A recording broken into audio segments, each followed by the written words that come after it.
tal, meu amigo e minha amiga internauta? Sejam muito bem-vindos ao nosso canal para mais um dia juntos estudarmos a Palavra de Deus. Quero ler com você hoje Lucas capítulo 24, verso 13 em diante, para que a gente possa ter algumas considerações aqui da Palavra de Deus. Acompanhe a leitura comigo. Naquele mesmo dia, 2 deles estavam de caminho para uma aldeia chamada Emaús, distante de Jerusalém, 60 estádios. Iam conversando a respeito de todas as coisas que tinham acontecido. Aconteceu que enquanto conversavam e discutiam, o próprio Jesus se aproximou e iam com eles. Seus olhos, porém, estavam como que impedidos de reconhecer. Então, lhes perguntou Jesus: que é isso que vos preocupa?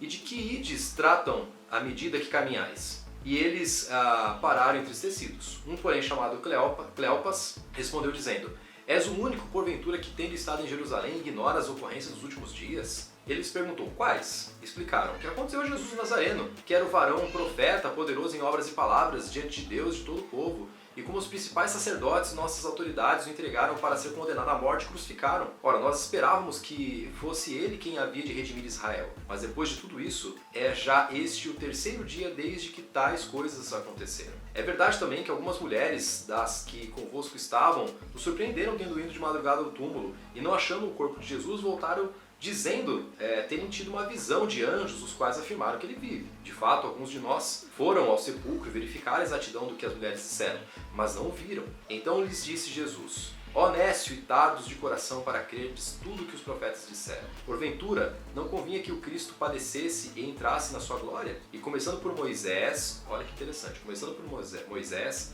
discorrendo por todos os profetas, olha, Torá, por Moisés, né, o livro da lei, por todos os profetas, expunha-lhes a seu respeito estava em todas as escrituras. Quando se aproximavam da aldeia para onde iam, fez ele menção de passar adiante, mas eles os constrangeram, dizendo: fica conosco, porque é tarde e o dia já declina.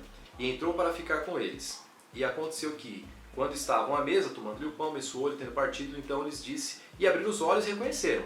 Mas ele desapareceu da presença deles. E disseram um ao outro: porventura, não nos ardia o coração quando ele, pelo caminho, nos falava, expondo-lhes as Escrituras? E na mesma hora, levantando-se, voltaram para Jerusalém, onde acharam reunidos os outros 11, com eles, né, os quais diziam: o Senhor ressuscitou e já apareceu a Simão. Então os dois contaram o que lhes aconteceu no caminho e como fora parecer conhecido no partir do pão. A seguir, Jesus lhe disse: são estas as... Aí Jesus aparece de novo, né, que estou aqui no verso 44. São essas palavras que vos falei, estando ainda convosco. Importava-se cumprir-se tudo o que de mim está escrito na lei de Moisés, nos profetas e nos salmos.